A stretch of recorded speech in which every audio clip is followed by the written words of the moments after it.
She gave her last blanket to a stranger, until he unwrapped it and whispered, "My wife died holding this." The wind came down from the mountains like a living thing, hungry and cold, pushing snow through the gaps in the wooden walls of Clara's boarding house. She pressed her back against the door and listened to it howl.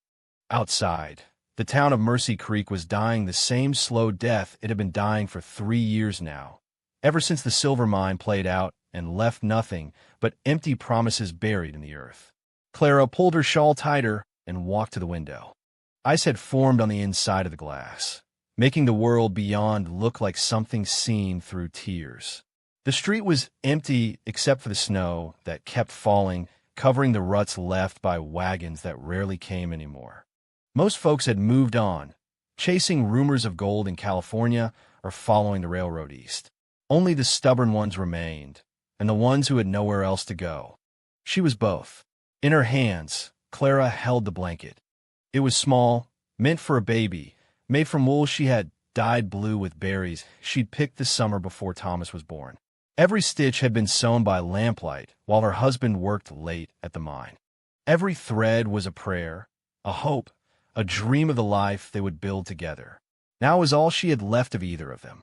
The wool was soft still, though worn thin in places where her fingers had traced the same patterns over and over. She had wrapped Thomas in it the day he was born, and again the day they buried him, just 6 months later when the fever took him. Her husband had died in the mine collapse 2 weeks after the funeral, and Clara had been alone ever since. She folded the blanket carefully and set it on the table beside her rocking chair. The boarding house was empty tonight, had been empty most nights for months now. The last guest had left in October, heading south before the snows came. Clara had enough money saved to last until spring, maybe longer if she was careful. After that, she would have to sell the boarding house and move on like everyone else. But she couldn't bring herself to leave. This was where Thomas had lived his short life, where she had been happy once, where her husband's voice still echoed in the quiet rooms upstairs. The wind grew stronger, rattling the windows and sending snow swirling down the chimney to hiss against the dying fire. Clara added another log and settled into her chair. She picked up her mending, trying to ignore the cold that seemed to seep through her bones. The thread was getting thin, like everything else these days. That was when she heard the sound. At first, she thought it was just the wind playing tricks, the way it sometimes moaned through the empty buildings across the street. But then she heard it again, a low groan, almost human. Clara set down her mending and listened. There was again, coming from just outside her front door. She stood slowly, her heart beginning to race. In a town like Mercy Creek, strangers after dark usually meant trouble. But the sound came again, weaker this time, and she realized it was the sound of someone in pain. Clara picked up the oil lamp from the table and walked to the door.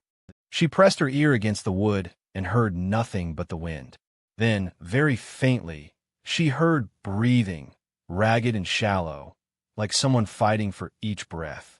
Her hand hesitated on the door latch. She had learned to be careful living alone in a dying town.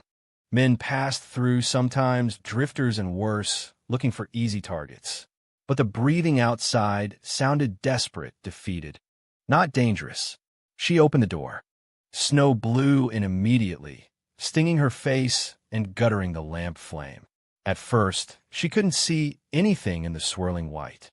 Then her eyes adjusted, and she saw him.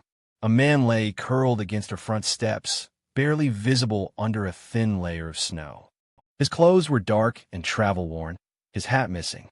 His horse stood a few feet away, head hanging low, reins trailing in the snow. The animal looked as exhausted as its rider.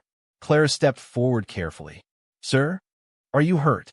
The man stirred slightly but didn't answer. She could see his lips moving, but no sound came out. His face was pale, almost blue with cold, and his eyes were closed. He was dying, she realized. Dying right on her doorstep. She looked back at her warm house, then at the stranger in the snow. Every practical thought told her to close the door and wait for morning. She didn't know this man. In a place like Mercy Creek, helping strangers could get you killed. She had herself to think about her own survival. But she couldn't leave him to die. Clara set the lamp inside and went back for the man. He was heavier than he looked, dead weight in her arms as she struggled to drag him through the door. She managed to get him to the rug in front of the fire, then went back for his horse. The animal followed her willingly to the small stable behind the house, grateful for shelter. Back inside, Clara knelt beside the stranger. His breathing was so shallow, she could barely see his chest moving. His hands were like ice, and his lips had turned a frightening shade of blue. She had seen men freeze to death before. He didn't have long. She built up the fire until it roared in the hearth, then pulled off his wet boots and coat. His clothes underneath were damp, but not soaked through. She wrapped him in her heaviest quilt and put a pillow under his head. Still, he shivered violently, his body fighting a battle it was losing. Clara stood and looked around the room. Her eyes fell on the blanket, Thomas's blanket, the one thing she had left. It was warm, well-made, thick enough to turn the cold. But it was also her last connection to her son, her most precious memory. She picked up the blanket and held it against her chest. She could almost smell the milk-sweet scent of Thomas's hair, could almost feel his tiny fingers wrapped around hers. This blanket was all she had left of love, of the life that might have been. The stranger groaned, and Clara looked down at him. His face was peaceful now, the way Thomas's had been at the end. Young, too young to die alone and far from home. Without letting herself think about it, Clara unfolded the blanket and laid it over the stranger. She tucked it carefully around his shoulders, the way she had tucked it around her baby's son. The blue wool looked strange on the rough, bearded man, but it seemed to help. His shivering slowed, and some color returned to his face. Clara sat back in her chair and watched him breathe. The fire crackled, and the wind continued to howl outside, but the room felt different now. Warmer somehow, despite the cold that crept through every crack in the walls. She had given away the last piece of her heart to a stranger. Tomorrow, she would probably regret it. Tomorrow, she would mourn the loss of the blanket the way she mourned everything else. But tonight, she had chosen mercy over memory, hope over fear. The stranger's breathing deepened, and Clara allowed herself to believe he might live through the night. She pulled her shawl closer and settled back to wait for morning, wondering what kind of man she had saved and what his presence in her life would bring. Some decisions, she knew, changed everything that came after. This felt like one of those decisions. Clara woke to the sound of wood settling in the dying fire. Dawn had not yet come, but the storm had passed, leaving behind a silence so complete it seemed to press against her ears. She had dozed in her chair, her neck stiff and her back aching. The stranger still lay before the hearth, but something had changed. His breathing was steady now, no longer the desperate gasping of a man fighting death. The blue blanket rose and fell with each breath, and in the dim glow of the embers, Clara could see that his face had regained its natural color. He would live. She rose quietly and added wood to the fire, trying not to wake him. The flames caught and grew, casting dancing shadows on the walls. It was then that she heard his voice, soft and hoarse from the cold. "That's Sarah's blanket." Clara froze, her hand still on the poker. She turned slowly to find the stranger looking at her, his eyes dark and alert despite his ordeal. He was younger than she had first thought, maybe 35, with brown hair that needed cutting and a beard that spoke of long weeks on the trail. "I'm sorry," she said, though her heart had already begun to race. The man struggled to sit up, the blanket sliding from his shoulders. The blanket. It belonged to my wife. "Sarah." His voice was quiet, certain. "She made it for our baby." Before he stopped, his jaw working silently. Clara felt the world tilt beneath her feet. "That's not possible. I made that blanket myself. For my son." The stranger's eyes never left hers. Blue wool, dyed with mountain berries, stitched with yellow thread in a pattern like wheat stalks. There's a small tear in the lower right corner where she caught it on a nail. Clara's hands began to shake. She knew that tear, had known it for 3 years, had touched it 1,000 times, remembering the day she had snagged the blanket on the rough wood of Thomas's cradle. "Who are you?" she whispered. Samuel Morrison. I've been looking for that blanket for 2 years. He pushed himself up to lean against the wall, his movements careful and deliberate. My wife died holding it. Died trying to keep our baby warm when the fever took them both. When I came back from hunting, they were gone, and so was everything we owned. The woman who took care of the burial said she'd kept nothing, said there was nothing worth keeping. Clara sank in her chair, her mind reeling. Mrs. Henderson, she sold me the blanket. Said it came from a family that had moved on. Eleanor Henderson. Samuel's voice turned bitter. She told me the same thing, that there was nothing left, that she'd burned everything because of the fever. He pulled the blanket toward him, his fingers tracing the familiar stitches. But she kept this, sold it instead of giving it back to me. The room felt smaller suddenly, as if the walls were closing in. Clara tried to breathe, tried to think. I didn't know. She said, I know. Samuel's voice was gentler now. You couldn't have known. He looked at her for a long moment, taking in her worn dress, her careful posture, the way she held herself like someone who had learned to expect disappointment. You lost a child, too.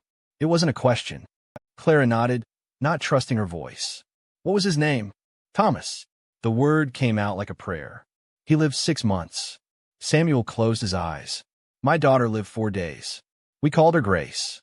They sat in silence, the fire crackling between them. Clara felt hollow, as if everything she had believed about her life had been scooped out and thrown away. The blanket that had been her connection to Thomas, her most precious memory, belonged to this stranger's grief, not hers. Mrs. Henderson told me Thomas's mother had made the blanket, Clara said finally. She said the woman died in childbirth, and the father couldn't bear to keep it. She laughed, but there was no humor in it. I thought I was giving the blanket a new purpose. I thought Thomas would want another baby to be warm. Maybe he did, Samuel said quietly. Clara looked at him sharply. Don't try to make this into something it isn't. That blanket never touched my son. Every night I held it and remembered putting it around him, but it never happened. My memory is a lie. The love isn't. The words hit her like a physical blow. Clara stood abruptly, wrapping her arms around herself. You don't understand.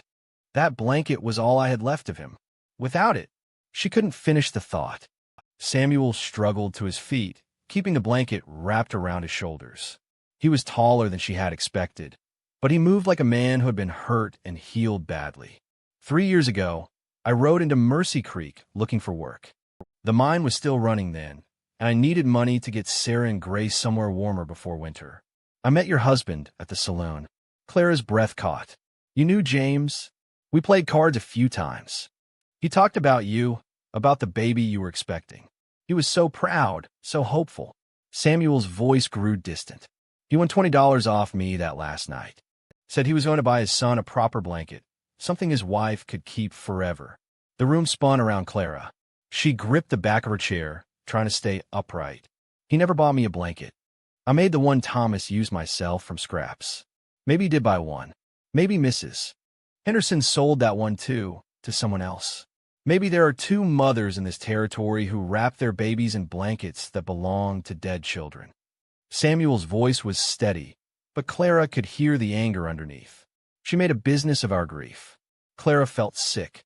All this time, she had thought the blanket was her one honest memory of Thomas, the one thing that connected her to him. Now even that was poisoned, twisted into something ugly and false. I should get it back to you, she said, though the words felt like giving up breathing. Samuel was quiet for a long time, studying her face in the firelight. What would you do then? What do you mean? If I take this blanket and ride away, what will you have left of your son? Clara couldn't answer.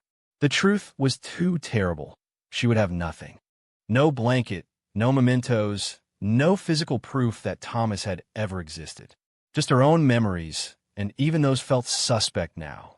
I don't need the blanket to remember Grace, Samuel said finally. I carry her with me every day. But you've been holding on to something that isn't real. Maybe it's time to let go of the lie and hold on to something true instead. What's true? Clara's voice was barely a whisper. Samuel looked at her for a long moment, then at the blanket in his hands. That you loved your son enough to give the only thing you thought was his to a stranger who was dying. That's not a lie. That's the truest thing I've ever seen. Outside, the wind had stopped completely, leaving behind the deep quiet that follows a storm. Clara stared at the man before her, this stranger who had unraveled her carefully constructed life in the space of an hour. She didn't know what came next, didn't know how to rebuild a life without the cornerstone she had built it on. But for the first time in 3 years, she wasn't alone with her grief, and somehow that felt like the beginning of something she couldn't yet name. The first light of dawn crept through the frost-covered windows, painting the room in shades of gray and gold. Clara had not slept again after Samuel's revelation. She had sat in her chair, watching the fire burn low, trying to understand what remained of her life now that the foundation had crumbled beneath her feet. Samuel had dozed fitfully, the blanket still wrapped around his shoulders. In sleep, his face looked younger, more peaceful. The lines of pain that bracketed his eyes had softened, and Clara found herself wondering what he had looked like before grief had carved itself into his features. She rose quietly and put the coffee pot on a boil. The routine felt strange now, as if she were play-acting at being the woman she had been yesterday. Everything looked the same, her kitchen, her dishes, the morning light slanting through the same windows, but something fundamental had shifted. She was no longer Clara who had saved her son's blanket. She didn't know who she was instead. The smell of coffee filled the room, and Samuel stirred. He opened his eyes slowly, blinking in the pale light, and for a moment Clara saw confusion there. Then memory returned, and his face settled back into the careful mask she recognized, the expression of someone who had learned not to expect comfort from the world. "Morning," he said, his voice rough with sleep. "Coffee's almost ready." Clara busied herself with cups and spoons, grateful for something to do with her hands. "Are you feeling stronger?" Samuel sat up carefully, testing his limbs. "Better. Much better, thanks to you." He looked down at the blanket, then folded it carefully and set it aside. "I owe you my life. You don't owe me anything." Clara poured coffee into 2 cups, steam rising between them like incense. She handed one to Samuel and cradled the other in her palms, drawing warmth from the china. "I did what anyone would do." "No," Samuel said quietly. "You did what someone with a good heart would do. There's a difference." They sat in silence, sipping their coffee and watching the light grow stronger outside. The snow had stopped falling, but lay thick on the ground, muffling all sound except for the occasional creak of settling wood and the whisper of wind through the eaves. "Tell me about her," Clara said finally. "About Sarah." Samuel's hand stilled on his cup. For a moment, Clara thought he wouldn't answer. Then he set the cup down and stared into the fire. "She had red hair," he said. "Not bright red, but the color of autumn leaves when they're just starting to turn. She was small, came up to about here on me." He touched his shoulder. "But she was strong, stronger than she looked. Had to be, living the way we did." Clara waited, sensing there was more. "We were married 3 years. Lived in a cabin up near Silver Falls, about a day's ride from here. I trapped and hunted, did some work for the mines when game was scarce. Sarah kept the garden, sold vegetables to the miners when she could. We didn't have much, but we were happy." His voice grew distant. "When she told me about the baby, I thought everything was finally starting for us. That we'd build something real. What happened?" Samuel was quiet for so long that Clara wondered if she had pushed too far. Then he spoke, his words measured and careful. "The baby came early. Sarah had been feeling poorly for days, but she said it was normal. Said her mother had been the same way. I wanted to ride to town for the doctor, but she wouldn't let me leave her." He rubbed his hands together as if they were cold. "Grace was born on a Tuesday morning. So small she fit in my 2 hands. But she was breathing, and her eyes were bright, and Sarah said she was perfect." Clara's throat tightened. She had heard this kind of story before, knew how it ended. "The fever started the 2nd day. Sarah first, then Grace. I rode to town for medicine, but there was nothing the doctor could do. By the time I got back, they were both burning up, barely conscious." Samuel's voice broke slightly. "I couldn't cool them down, couldn't make them better. I could hunt any animal, track anything through the woods, but I couldn't save my own family. It wasn't your fault. I know that up here. Samuel tapped his temple. But knowing and feeling are different things. Clara understood. She had spent 3 years telling herself the same thing about Thomas, about the fever that took him, about the mind collapse that killed James. Knowledge and peace were not the same thing. When they died, Samuel continued, I wrapped them together in that blanket. Sarah was holding Grace, and I couldn't bring myself to separate them. I buried them that way, up on the hill behind our cabin. Then I burned the house down and rode away. Why? Because I couldn't stand to look at it anymore. Couldn't stand to see the garden Sarah had planted or the cradle I'd made for Grace. I thought if I got rid of everything, maybe the pain would get smaller. He laughed bitterly. Didn't work that way. Clara nodded.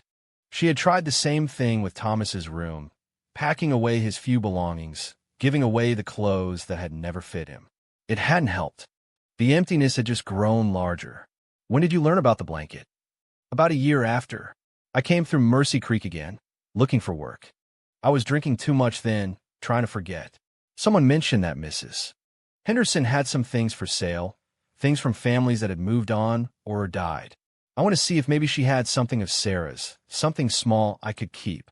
But she told you there was nothing. Said everything had been burned because of the fever. Said it was the law. Samuel's jaw tightened. I believed her. Had no reason not to. But then last month I was in a town called Cedar Ridge, and I saw a woman carrying a baby wrapped in a blanket that looked familiar. When I got closer, I knew. It was Sarah's stitching, Sarah's pattern. But the woman said she'd bought it from a traveling merchant who got it from someone in Mercy Creek. Clara felt her heart sink. So he came back. Took me 2 weeks to track down the merchant. He remembered Mrs. Henderson, remembered buying from her. Said she had a regular business selling things from folks who'd passed on. Samuel met Clara's eyes. That's when I knew she'd lied to me. And if she'd lied about that, you came back to find the blanket and to find out what else she'd taken from families like ours. What else she'd sold while telling people there was nothing left to remember their loved ones by. Clara stared into her coffee, seeing her reflection wavering in the dark surface. Why didn't you come to me directly? Why wait in the storm? Samuel was quiet for a moment. I was watching the house, trying to get up the courage to knock. I saw you through the window, holding the blanket, and I knew how much it meant to you. I sat on my horse for an hour, trying to figure out how to take away someone else's only comfort. He shook his head. Then the cold got to me, and the choice got made for me. Maybe it was meant to happen this way. Maybe. They sat in the growing light, two people who had lost everything learning to sit with someone else's pain instead of running from their own. The blanket lay between them on the table, no longer Clara's treasure or Samuel's memory, but something that belonged to both of them and neither of them. I keep thinking about what you said, Clara said finally, about Mrs. Henderson making a business of our grief. How many people do you think she did this to? Probably every family that ever lost someone in this town. People trust the person who handles the burial. They don't ask questions when they're mourning. Clara felt anger building her chest, clean and hot. For 3 years, she had blamed herself for not saving Thomas, for not keeping James safe. She had carried guilt like a stone in her heart. But Mrs. Henderson had stolen from them all, had profited from their pain. She's still here, Clara said, still living in the big house on Oak Street. Still telling people she's doing them favors. Samuel looked at her carefully. What are you thinking? Clara set down her coffee cup and met his eyes. I'm thinking it's time someone asked her some questions. Outside, the sun had risen fully, turning the snow-covered street into a field of diamonds. The day was clear and cold and full of possibilities Clara hadn't imagined when she woke. She had spent 3 years living with a lie, but now she knew the truth. And the truth, she was beginning to understand, was something worth fighting for. 3 months later, Clara stood at her kitchen window watching Samuel repair the fence behind her boarding house. Spring had come early to Mercy Creek, melting the snow and turning the frozen ground soft and brown. Wildflowers had begun to push through the earth along the creek bed, and the air smelled of new grass and possibility. Mrs. Henderson had left town in February, 2 weeks after Clara and Samuel had confronted her with the truth about her business. The old woman had packed her belongings in the middle of the night and disappeared, leaving behind only her empty house and the weight of all the lies she had told. Some folks said she had gone east to live with relatives. Others whispered she had fled before the law could catch up with her other crimes. Clara didn't much care where she had gone.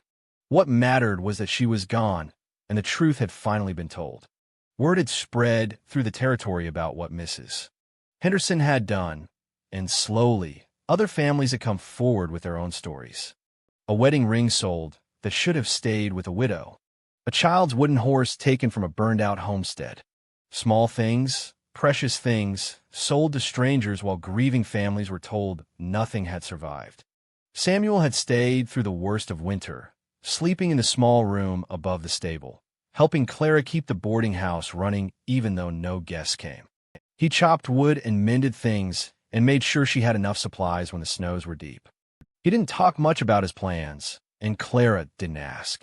Some things she had learned unfold in their own time. Now, watching him work in the spring sunshine, Clara felt something she hadn't experienced in 3 years. Not happiness exactly, but a kind of quiet contentment. The sharp edges of her grief had worn smooth, not gone, but no longer cutting her with every breath. "The fence is looking good," she called through the open window. Samuel looked up and touched the brim of his hat. "Should last through next winter now." He set down his hammer and walked toward the house, his steps easy and unhurried. "Found something this morning when I was cleaning out the stable." He held up a small wooden carving, no bigger than his palm. It was a horse, Clara realized, carved with careful detail. The mane flowed like it was caught in wind, and the legs were positioned mid-gallop, as if the horse was running toward something wonderful. "Where did you find it?" "Tucked up in the rafters. Looks like it's been there a while." Samuel turned the carving over in his hands. "It's good work. Someone took their time with it." Clara dried her hands on her apron and came outside. The carving was beautiful, worn smooth by handling. The wood was dark with age, but she could see the love that had gone into each curve and line. "James made that," she said suddenly, memory flooding back. "He was always carving things. Made it for Thomas before he was born." She touched the horse's mane with one finger. "I thought it was lost in the mine collapse. Thought everything was buried with him." Samuel studied her face. Maybe it was waiting for the right time to come back. Clara took the carving and held it up to the light. It seemed almost alive, ready to leap from her palm and run across the prairie. He would have liked that Thomas had a horse to play with, even if it was just a wooden one. "I think he would have liked that you found it again." They stood together in the spring air, the wooden horse cradled between Clara's hands. Around them, Mercy Creek was slowly coming back to life. A few new families had moved in as word spread that the mine might reopen. The general store had fresh paint on its shutters, and someone had planted flowers in the boxes outside the saloon. The town wasn't thriving yet, but it was breathing again. "I've been thinking," Samuel said after a while, "about what comes next." Clara's heart skipped, but she kept her voice steady. "And what do you think comes next?" "Well, this place could use some guests. Real guests, not just a half-frozen fool who collapsed on your doorstep." Samuel smiled, the first real smile she had seen from him. "I know the territory pretty well from all my traveling.